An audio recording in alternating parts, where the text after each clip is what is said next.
Hello, welcome to the legend of the Traveling TARDIS and Simon Says Sci-Fi.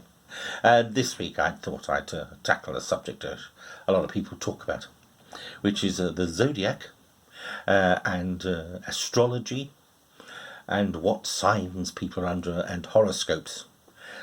Believe it or not believe it, that's your choice in my opinion. I think it's a lot of good fun but shouldn't be taken too seriously. And horoscopes and soothsayers and whatnot can be traced right back to the Babylonians over 3,000 years ago. And so we have to say it's been with our community and in our lifestyle for a very, very long time. And it's, what is it really? It's something that's based on several belief systems, really, and it sort of combines the astronomical with the traits of the personalities of the human beings, and they try and make sense of it all and try to imply that the planets and the stars can affect human beings. True or not true? I think that's up to you to decide. You know, astrology relies on fixed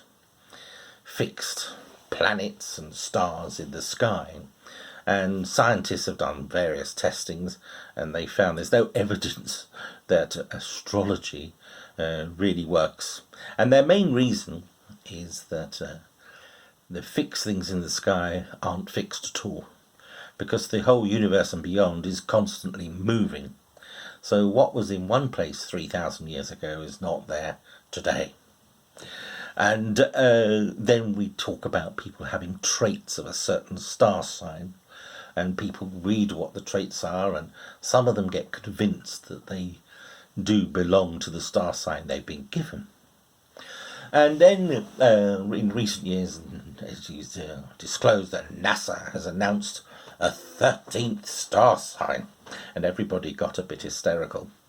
Ophiuchus is not a star sign, it is a constellation that has been discovered, and NASA did not say it was a 13th star sign, but in a blog there was an argument that they could consider a 13th star sign. But way back in the ether of the 1930s there's been talks of 13, 14 and 15 as star signs as well. So it's something that's been in the psyche for a long time. So I thought, well, let me have a look. I'm born the 25th of November and have considered for 60 years that I'm a Sagittarian. So I've looked up the traits of a Sagittarian. I've got them here and I'll read them out to you. It says, on the positive side, a Sagittarian is optimistic, spontaneous, curious, philosophical and fair-minded. I shall give a tick to all of those. As well as generous, honest, a good orator and conversationalist. I think you have to decide whether I tick a box there. An idealistic person with a great sense of humour. And again, I do like a good laugh, and I tend to try and find the funny side of all sorts of situations.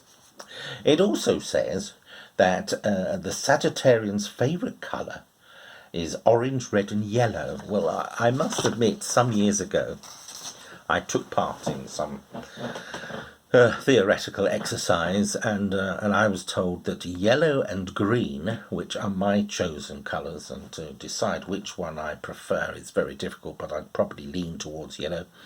Yellow is positive and green is spiritual, and at a certain level I agree with that as well.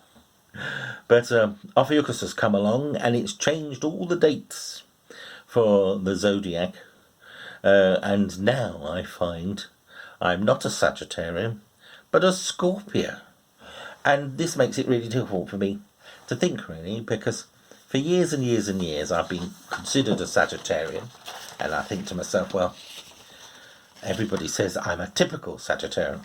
So if they move my dates and I'm now a Scorpio, what does that make of the typical Sagittarian? It's all very bizarre. But again, I look here. So the positive side of a Scorpio is resourceful, Well, I would say I'm quite a theoretical thinker. I can work out quite quickly what needs to be done, but not necessarily how. And above all, sometimes convincing other people is the right thing to do I find quite difficult. It says you're determined. Well, I suppose I can be. I'll go along with that. Brave. And again, I say it depends on the situation, really. I think if a if a pride of lions come walking into this tiny room, I think it would loosen my bowel, really. So I wouldn't say I'm brave there. But when I find somebody is being bullied or somebody is trying to bully me, then I will stand up for myself or stand up for others. So I could be considered brave there.